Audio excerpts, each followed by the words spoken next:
오늘은 저희가 복음과 하나님의 심판이라는 제목으로 주의 말씀을 살펴보기를 원합니다.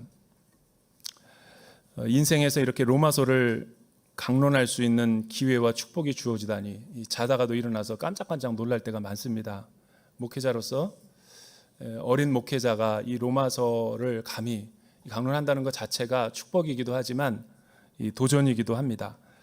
그래서 하나님이 또 지혜와 계시의 영을 열어주는 것만큼 우리가 또 이 귀한 말씀, 복음의 능력을 알아갈 수 있을 텐데, 중요한 것은 저는 이 로마서를 설교할 때 몇 가지 내적인 의지를 갖고 설교하고 있습니다. 첫째는 윤리설교, 도덕설교 하지 말자. 왜냐하면 나나 여러분이나 다 우리가 복음 앞에서 부끄러운 자인데 그러니까 듣는 여러분이 더 기분이 나쁘겠죠. 그러니까 저는 그런 식으로 설교를 하고 싶지는 않다라는 거죠. 전제가 나를 포함해서 나에게 먼저 설교를 하고 여러분들에게 나누는 거니까 혹시 설교를 듣다가 불쾌하거나 기분 나쁘거나 또 너무 민감한 문제를 또 이렇게 날카롭게 지적하는 것에 대해서 상처 받으실 필요 없습니다. 우리가 하나님 앞에 다 서 있는 거죠. 그래서 나는 우리 김선한 집사님처럼 의사가 돼서 이 로마서를 설교하고 있습니다. 매일 수술실로 들어가는 심정으로 새 생명을 이식하는 의사와 같은 기분으로 생명을 다루니까 얼마나 민감하겠어요. 그죠? 그렇게 말씀을 제가 한번 같이 나눠보고자 합니다.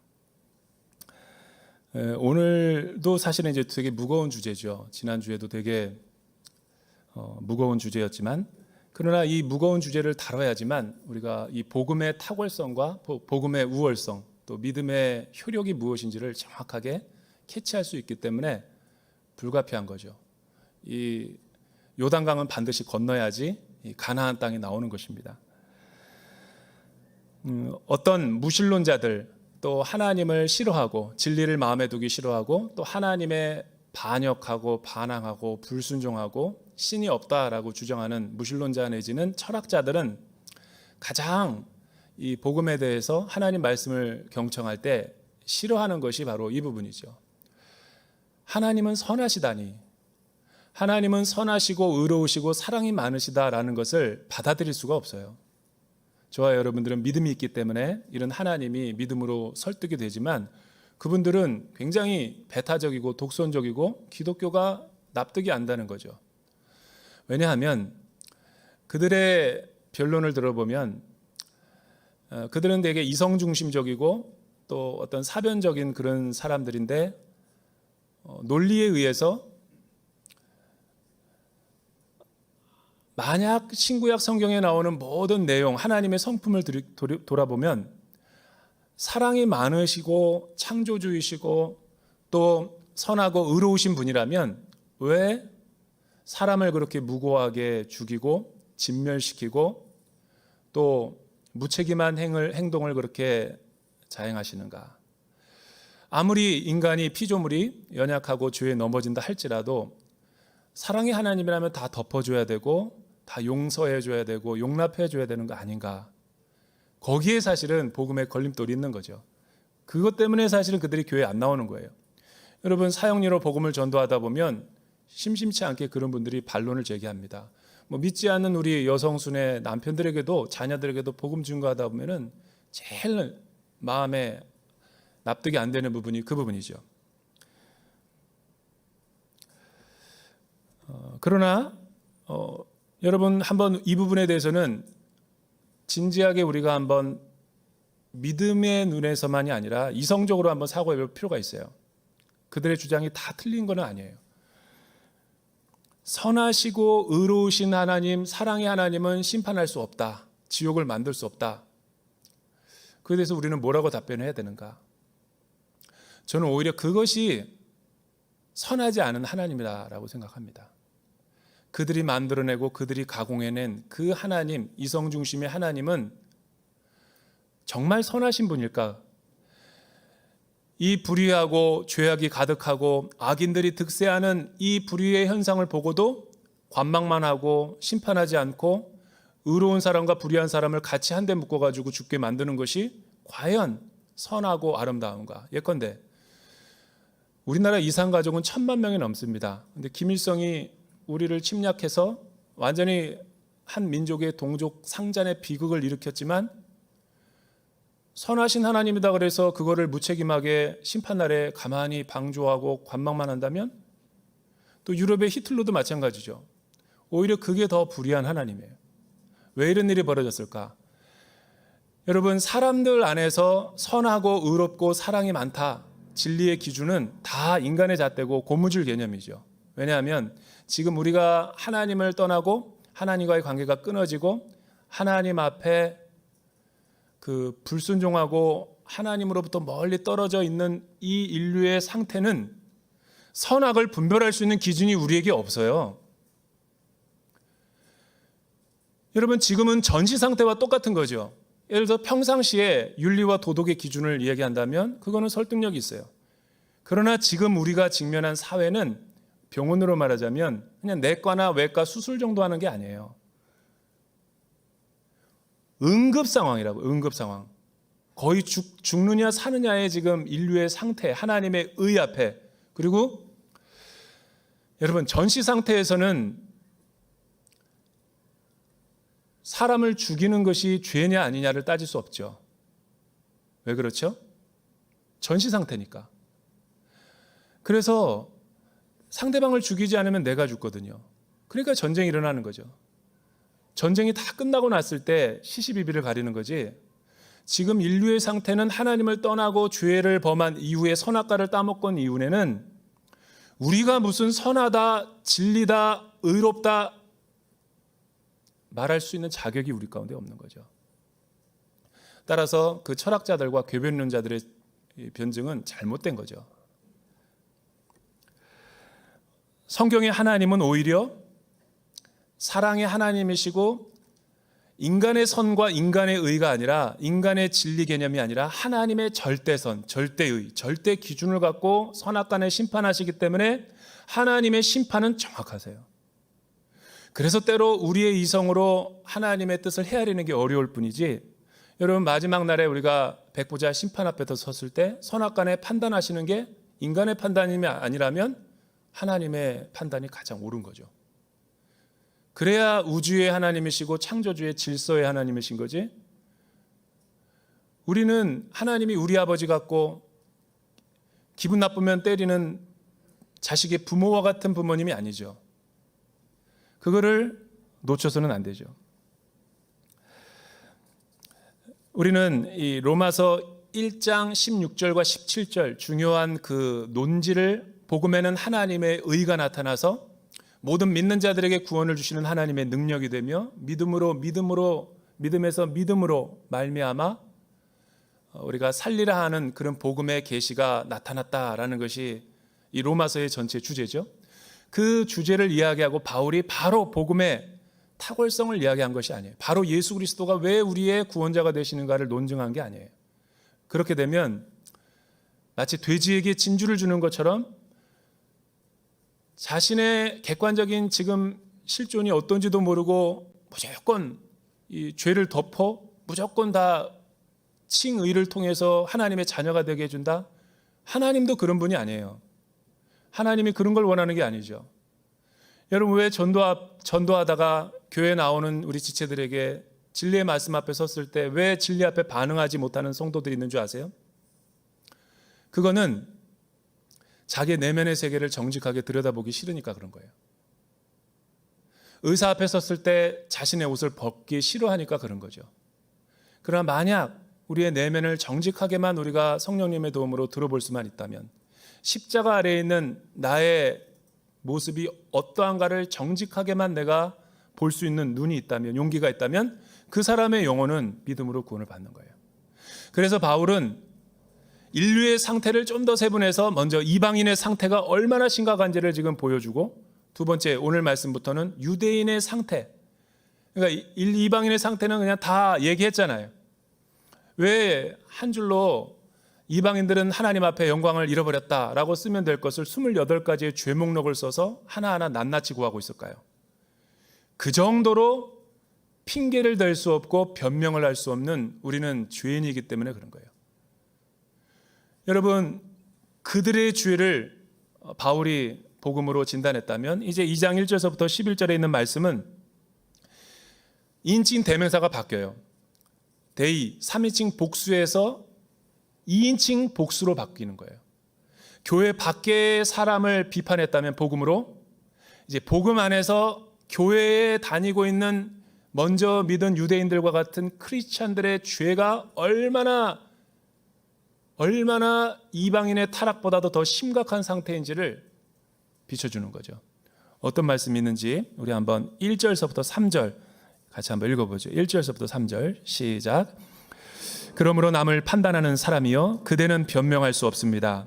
그대는 남을 판단하는 그것으로 그대 스스로를 정죄하고 있습니다. 남을 판단하는 그대가 똑같은 일들을 행하기 때문입니다. 우리는 그런 일을 행하는 사람에게 진리대로 하나님의 심판이 내린다는 것을 압니다. 그런 일을 행하는 사람을 판단하면서 똑같은 일을 행하는 사람이요 그대가 하나님의 심판을 피할 수 있을 줄로 생각합니까?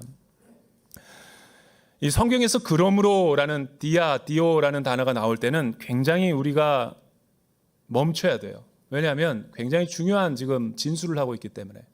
여러분, 그러므로라는 단어가 언제 나오냐면 이방인의 죄를 1장 18절에서 32절까지 쭉 열거한 다음에 그것이 원인이고 32절에 그렇게 말하고 있죠. 그들은 이와 같은 일을 행하는 자가 죽어 마땅하다는 하나님의 법규를 알면서도 누구예요? 유대인이죠. 그런 짓을 계속 할 뿐 아니라 그렇게 행하는 자들이 옳다고 합니다. 이제는 화살을 돌리고 그러므로 이런 원인에 의해서 결과로 이렇게 우리가 진노의 대상이 되고 있다. 남을 판단하는 사람이요 유대인이죠. 그대는 변명할 수 없습니다. 남을 판단하는 그것으로 그대도 스스로를 정죄하고 있고 진노의 날까지 하나님이 여러분도 심판의 대상이 된다. 뭘 말하려고 하는 것일까 바울이? 여기서 판단한다라는 것은 오늘 설교 제목처럼 심판이라는 거죠. 크리노, 영어로 크리티시즘, 크리티사이즈. 왜 이 판단한다라는 게 문제가 될까요? 여러분 신앙생활하면서 판단하는 것이 옳은 거예요? 틀린 거예요? 바울이 여기서 말하고 있으니까 틀린 거 아닙니까? 그렇지 않죠. 여러분 비판과 판단, 정죄 이건 나쁜 게 아니라고 제가 얘기했잖아요. 만약 판단하는 게 성경적으로 나쁘다면 선지자들도 비판하지 말아야죠. 예수님도 바리새인들을 판단하고 비판해서 정죄해서는 안 되죠. 그런데 왜 판단하는 것이 여기서는 죄라고 바울이 복음 안에서 이야기하는가? 이 당시 유대인들의 판단은 크리노라는 것은 조지, 심판자가 되다 내가 범죄한 사람을 앞에 두고 판단하다라는 뜻이죠. 그러니까 우월의식, 도덕적 우월감. 그러니까 나는 저들과 달라. 이방인들은 기껏 해봤자 하나님이 지옥의 땔감이나 불쏘시개로 만들었을 뿐이지 우리는 선민이고 우리는 율법을 가지고 있고 우리는 도덕적으로 굉장히 죄를 저렇게 파렴치하게 지은 죄인이 아니야 라는 우월의식 가운데 자기가 아랫사람들을 무시하면서 그렇게 판단하는 거잖아요. 그런데 바울은 지금 거꾸로 얘기하는 거죠. 그런 너희가 저들보다 더 심각한 죄인이다. 탈북민 사역을 하다 보면 탈북민들이 3만 5천 명 되는데 남한 교회와 남한 사람들에게 교회에 나오다가 다 떠나잖아요. 90%. 왜 떠나는 줄 아세요? 기분 나쁘다라는 거예요. 교회 오면. 남한 성도들이 뭐 좀 돈 좀 도와주고 먹을 거 주면서 온갖 생색은 다 낸대요. 그리고 자기네들을 한 수 아래로 보고 이류 국민으로 보고 무시하고 깔보면서 말 안 듣면 돈 안 준다? 준다? 이렇게 긍휼사역과 구제사역을 하니까 교회가 욕먹는 거죠. 우리는 늘 은혜를 베푸고 구제를 하면서도 계산을 해요. 우리는 늘 자녀들에게도 은혜를 베푼다고 하면서도 부모 마음을 안 들면 송유관 끊어버린다. 이런 식으로 겁박을 줄 때가 많죠. 그러니까 늘 조건적이고 계산적이고 자기중심적이에요. 여러분 구제는 잊어버리는 거예요. 오른손이 하는 걸 왼손이 잊어버려야죠. 그걸 어떻게 낱낱이 다 기억하고 있어요? 그러니까 자꾸만 섭섭한 거예요.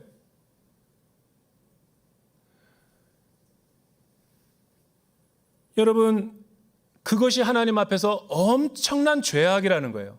왜? 유대인이나 헬라인이나 다 죄인 아닙니까? 근데 네가 뭐라고 남을 그렇게 무시하고 깔보고 정죄하면서 똑같은 일을 너도 행하면서 너는 안전하다고 하느냐? 누가 너를 예루살렘의 보좌의 심판자로 앉혔느냐? 우리 주님이 산상수훈에서 그렇게 얘기하잖아요. 사실은 유대인들과 교회 다니는 사람은 들키지만 않았지 더 많은 죄를 짓고 있어요. 왜? 침묵의 세계는 말이 많은 세계거든. 여러분, 내 안에 있는 여러 가지 그 교회 생활하는 사람들 보면, 저도 어려서부터 모태신앙으로 교회 생활했지만 교회가 왜 그렇게 말이 많고 분열도 많고 파도 많고 당파가 지어지고 왜 그렇게 많이 정죄를 하고 싸우는가? 하나님을 사랑하고 예배드리는 사람이 더 무섭게 싸워. 한번 싸우면 신의 이름으로 명분을 걸고 싸우기 때문에 물러서지도 않아. 웬만하면 지는데 종교전쟁은 포기 안 합니다. 저는 세계사에서 종교전쟁이 미니멈 30년, 종교 100년 전쟁 같은 거 보면서 이해가 가는 거죠. 더 무서워요, 교회 다니는 사람이.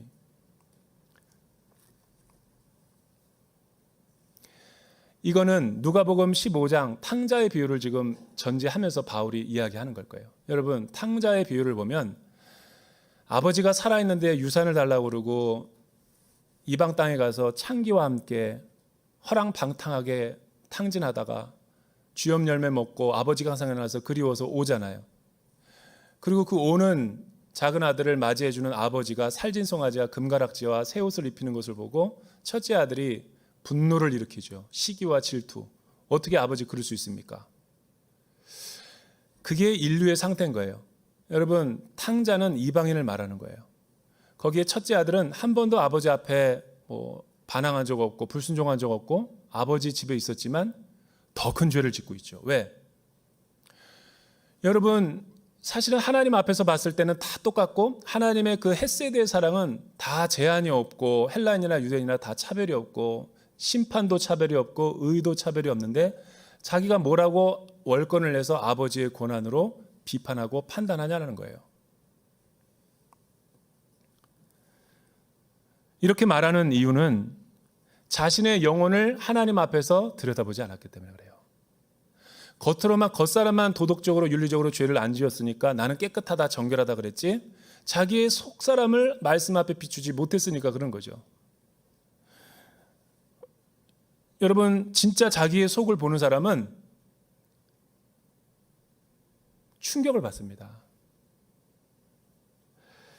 속사람의 모습을 하나님 앞에 들여다본 사람은 어떻게 충격을 받냐면 바울은 이 빌립보서 3장 6절서부터 7절에 어떻게 말하고 있냐면 자기는 베냐민 지파 사람이고 난 지 8일 만에 할례를 받았고 바리새인 중에 바리새인이고 이게 중요해요. 율법의 의로는 흠이 없는 자로라. 아니 어떻게 율법을 사람이 흠이 없게 지킬 수 있죠? 근데 왜 자기에 대한 인식을 그렇게 하고 있는 거죠? 이거는 예수 믿기 전에 바울의 모습이에요. 그런데 사도행전 9장에 가면 다메섹 도상에서 부활하신 주님을 만나요. 그리고 주라는 고백을 하죠. 그리고 그가 로마서 7장에서는 오라 나는 곤고한 자로다. 이 사망의 몸에서 누가 나를 건져내랴 라고 하면서 디모데전서 1장에 가면은 이제 주님의 부음이 가까워 날 노 사도 바울이 주님 이제 품에 안길 때가 가까우니까 자기를 뭐라고 표현하면 죄인 중에 괴수다. 만삭되지 못한 사도다. 나는 사도라는 이름을 칭호를 받기에도 너무 부족하다. 여러분, 이 정도면 자아분열 아니에요? 한 사람이 이렇게 다양한 페르소나를 갖고 이야기할 수 있을까? 뭐가 달라진 거죠? 주님이 내 안에 들어오고 예수 그리스도가 내 안에 복음이 믿고 나서의 이전과 이유가 그렇게 달라진 거죠. 우리도 마찬가지인 거예요. 유대인도 마찬가지죠. 교회 다니는 사람이 마찬가지예요. 교회 다니면서 많은 사람들에게 우월의식과 또한 내가 얼마나 그 많은 하나님 앞에 공로를 쌓고 내가 얼마나 정결하고 깨끗한 삶을 살았는지 이렇게 신앙생활을 하다 보면은 은혜가 성장하기는커녕 성숙하기는커녕 더 새신자보다 은혜가 떨어지는 삶을 살게 돼 있어요. 복음의 시스템이 그렇다니까요. 세상에서 가장 무서운 교회 다니는 사람이 뭔 줄 아세요? 새벽기도 한 번도 빠지지 않는 권사님의 눈길이 무섭다. 기도원에서 금식 40일한 사람의 말투가 사납다. 대형교회 다니는 목회자들의 어깨가 무섭다. 대형교회 다니는 성도들이 교회 간판을 보고 의롭다 하고 생각한다. 여러분, 신학 박사가 있는 교회가 무섭다. 인터넷에서 떠돌아다니는 글이에요. 왜 이런 말들이 나올까요? 그는 자기가 어떤 사람인지 몰라서 그런 거죠. 예수님이 바리새인과 화 있을 저주하고 심판하신 이유가 바로 그 부분이죠. 속은 다 이방인들보다 더 심각한 죄인의 상태임에도 불구하고 이 겉으로는 깨끗한 척하고 있으니까 그것이 하나님 앞에 자녀다운 모습이 아니라는 거예요. 첫째 아들 같은.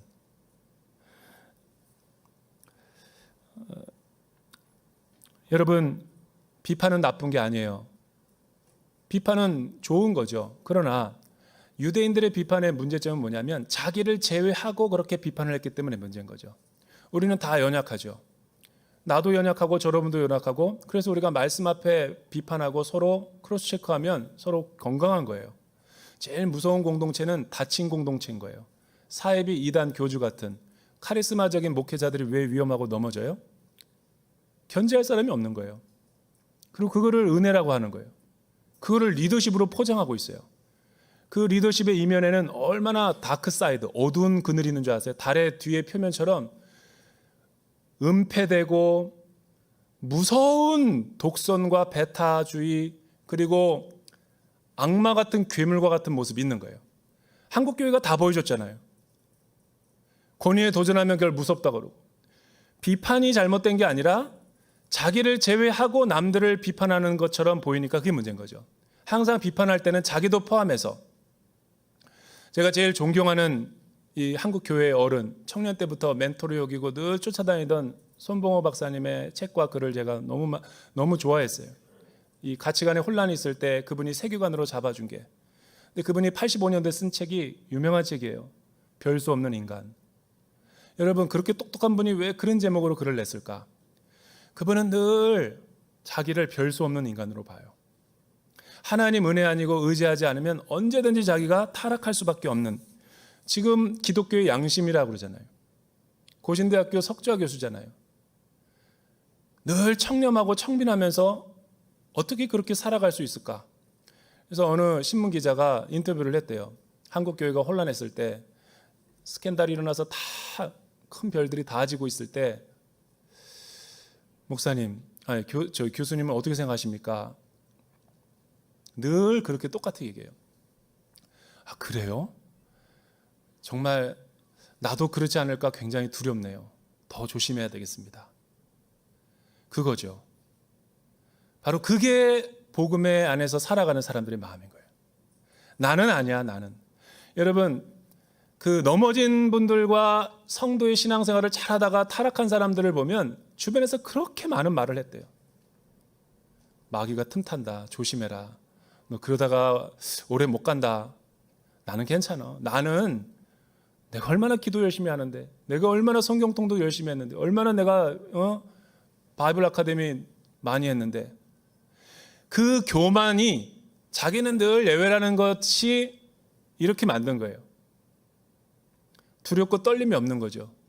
하나님은 사랑하지만 하나님을 경외하는 마음이 그 안에 없는 거예요. 늘 우리는 남의 실수와 연약함을 보면서 비판하고 정죄하기보다 나도 회개하지 않으면 저렇게 된다. 그래야지 교회가 덕을 쌓고 우월주의에 빠지지 않아요. 한국 교회는 이원론적이에요. 성속을 나눠버려요. 세상에 교회 바깥에 있는 사람은 다 불쏘시개고 땔감 정도고, 우리는 늘 천국 열쇠 갖고 있고, 그런 모습 때문에 세상의 소금과 빛이 안 되는 거예요. 두 번째, 4절과 5절 우리 같이 한번 읽어보죠. 4절과 5절 시작. 아니면 하나님의 인자하심이 그대를 회개로 이끄시는 것을 알지 못하고 그분의 인자하심과 용납하심과 오래 참으심의 풍성함을 멸시합니까? 그대의 고집과 회개하지 않는 마음 때문에 그대는 진노의 날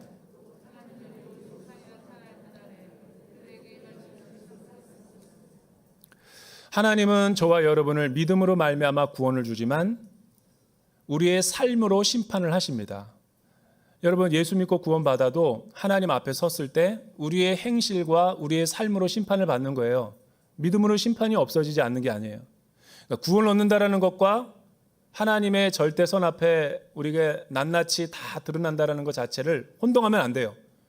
구원을 안 받는 게 아니라 예수 그리스도의 보혈과 피가 우리를 속죄해 주는 거지 우리는 다 우리가 직면하게 될 거예요. 그러니까 우리가 어떻게 구원받고 살아야 되겠어요? 여러분, 구원받은 사람은 절대로 방종과 자유방임주의로 살지 않아요. 나 이제 한번 구원받았으니까 천국 간다 그래가지고 보험 하나 들어놓은 것처럼 살아가지 않는다고요. 더 두렵고 떨림으로 살 수밖에 없어요. 더 긴장하면서 더 하나님 앞에 죄에 민감하게 살아갈 수밖에 없는 거죠. 그래야지 우리가 하나님 앞에서 믿음에 합당한 삶을 살아가고 또 구원받은 사람의 행실이 나오게 되는 거죠. 여러분, 예수님도 열매를 보아서 그들이 어떠한 우리의 신앙이 어떠한지를 알리라 산상수훈에서 말씀하셨잖아요. 포도나무를 심었는데 포도나무 열매가 맺혀야지. 무화과나무를 심었는데 포도나무 열매가 맺히면 안 돼요. 좋은 나무를 심어야지 좋은 열매가 생기는 거지. 여러분, 좋은 씨앗을 심었는데 나쁜 열매를 맺을 수 없는 거예요. 그거는 우리가 믿음을 잘못 알고 있는 거죠. 나쁜 씨앗을 심었기 때문에 나쁜 열매가 맺히는 거지, 나쁜 씨앗을 심었는데 좋은 열매가 맺힐 수 없죠. 그러니까 우리가 진짜 하나님을 믿게 되면 그 열매는 우리의 삶이고 행실이에요. 내가 말하는 거, 생각하는 거, 성도들과 관계 맺는 거, 사회생활하는 거 다 이게 열매라고요. 그 열매를 보면 저 사람의 신앙이 어떠한지를 아는 거예요. 우리 뿌리가. 우리 구원받았잖아요. 이 안에는 다 사실은 구원 놓치고 있는 사람 없을 거예요. 근데 문제는 뭐냐면 우리의 행실이 지금 유대인과 같다라는 거죠. 제가 청년 사역할 때 종로에 있는 한 교회와 연합사역을 하기 위해서 문을 두드리고 이제 방문하게 됐어요. 근데 그 교회는 너무나 안타깝게도 서로 갈라져서 싸우고 있는 교회였어요. 역사에 나오는 유명한 교회입니다.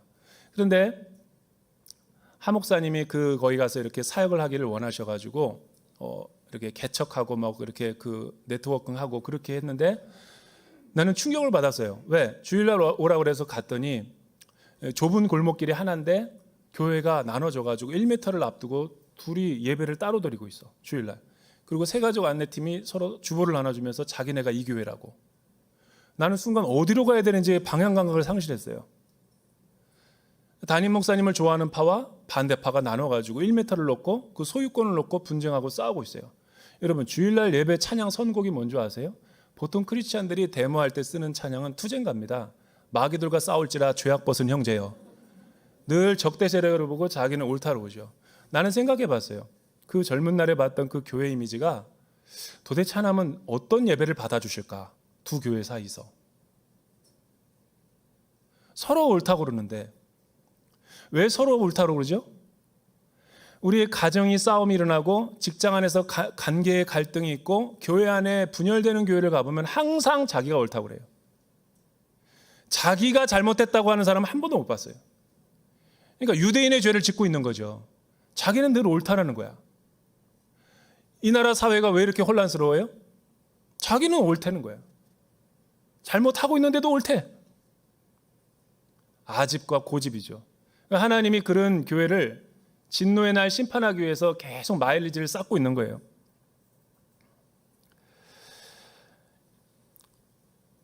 프란시스 쉐퍼 박사님이 제자들과 40일 동안 금식 기도를 했대요. 39일째 되던 때 한 제자가 너무 배가 고파가지고 수프를 먹어버렸어요. 온갖 제자들이 그 박사님의 명성에 신앙의 거장 앞에 먹칠을 했다고 비난과 손가락질을 해서 프란시스 쉐퍼 박사님이 하루만 있으면 40일 금식 완주하는데 숟가락을 들더니 같이 먹었대요. 그러면서 하시는 말이, 선생님 어떻게 하자고 이럽니까? 이 세계적인 단체에 많은 사람들이 보고 있는데 나는 금식하면서 싸우느니 밥 먹고 서로 사랑하겠다. 너희들처럼 나는 그렇게 사랑하고 싶진 않다. 여러분, 크리스찬들의 독선이 얼마나 무서운 줄 아세요? 이방인들의 죄는 그래도 무지해. 복음을 모르기 때문에 순진한 면이 있어요. 목사와 교회 오래 다닌 사람 치고 아직과 고집에는 뭐가 있냐면 끝까지 자기는 틀리지 않았대. 그리고 믿음으로 그냥 덮어버려. 여러분, 은혜를 아는데도, 복음을 아는데도 그런 행위를 하니까 하나님이 더 무섭게 심판하시는 거죠. 한국교회가 이런 자정 능력을 잃어버린 거예요. 그래서 우리가 복음으로 들어가고 다시 복음을 들어야 되고 십자가를 들어야 되는 거예요. 목사인 저 같은 사람이 먼저 정말 통회하고 자복할 일인 거예요. 저도 이렇게 로마서가 무서운지 몰랐어요. 이 로마서가 이렇게 두렵고 떨림 있는 책인지 몰랐어요. 전에 했던 설교를 다 리콜하고 싶어. 그런데 나는 안 바뀌고 세상만 바뀌기 원하니까 교회가 이렇게 되고 우리가 가정과 직장이 다 이런 거예요. 여러분, 예수 믿는 사람은 손봉호 박사님이 이 어리지러운 시대 때 교회 어른이 한 말이 제 마음 가운데 깊이 와닿아요. 교회는 힘을 과시하는 순간 실패하게 된다. 우리는 너무나 세상 사람들에게 한국 교회가 숫자 자랑, 성도 자랑, 헌금 자랑, 정치력 자랑, 광화문에 나가서 촛불 들고 태극기 들고 하느라고 기독교의 이미지가 완전히 무너진 거예요. 그걸 유일하게 지적한 사람이 손봉호 박사님이에요. 새겨들어야 될 부분이죠. 예수님은 한 번도 힘을 자랑한 적이 없죠. 그건 세상 사람들이 하는 거예요. 우리는 희생과 섬김과 낮아짐, 그게 진짜 기독교인들의 매력인 거예요. 그러니 유대인들의 죄가 크지 않겠어요? 저는 신앙생활을 해보면서 그런 느낌이 있어요. 아, 이제 나이가 들어가서 그런가? 옳고 틀리다라는 게 중요하지 않더라고요. 근데 우리가 다 싸우는 이유가 뭐예요? 네가 옳냐 내가 옳냐. 집에서 부부싸움하는 이유가 뭐예요? 자녀들 키우면서 싸우는 게 뭐예요? 네가 옳냐 내가 옳냐. 왜 부모를 그렇게 부모 말 안 듣냐고 매를 들면서. 하나님도 매를 나에 대해서 들고 있을 거예요. 너나 잘해라. 너만 잘하면 돼. 너 문제지 애 문제가 아니다. 매를 들다가 멈추게 돼요. 옛날에 내 모습을 보는 것 같아서. 크리스찬들은 진영 논리나 옳으냐 틀리냐를 구하는 단체가 아니에요. 여러분, 하나님의 뜻이냐 아니냐가 중요한 거지.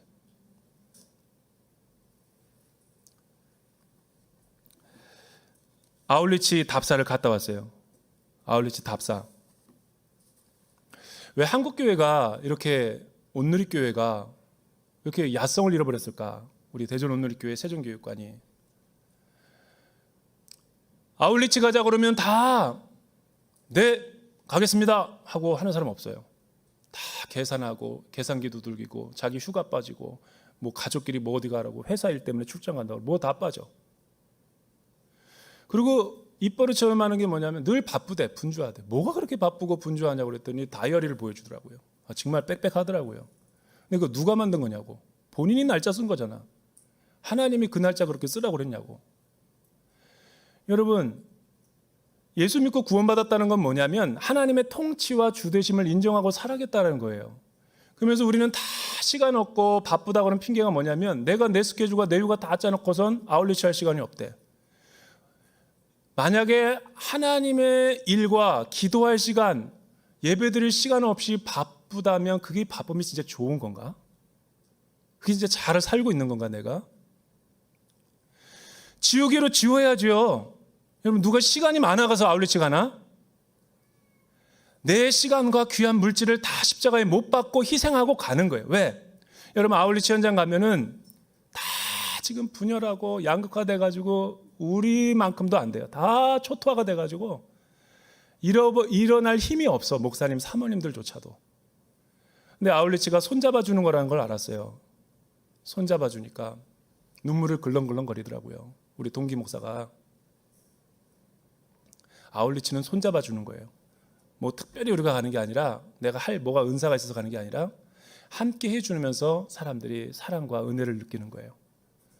여러분, 도시교회는 교회 나쁘면 바꾸면 돼. 시골 교회, 농어촌 교회는요, 옆집에 있어도 교회 안 나와요. 평생 그러고 살아요. 근데 외지인이 우리가 가서 손잡아주고 마사지 해주고 선물 주고 사형 전하면 다 또 그 다음날 마을잔치에 백숙 먹으러 오고 교회가 이렇게 또 순환이 되는 거예요. 13개 이번에 아울리치 갑니다. 다 가십시오. 갈 수 없는 이유를 나를 설득하면 내가 여러분들 안 가게 해줄게요. 왜 안 가면 되는지를 나를 설득을 시키면. 그런 사람 아무도 없습니다. 그 사람은 하나님 모르는 사람이죠. 복음을 모르는 사람이에요. 로마서를 공부하면서 아울리치를 안 간다? 복음 횡령죄예요. 직무유기라고요.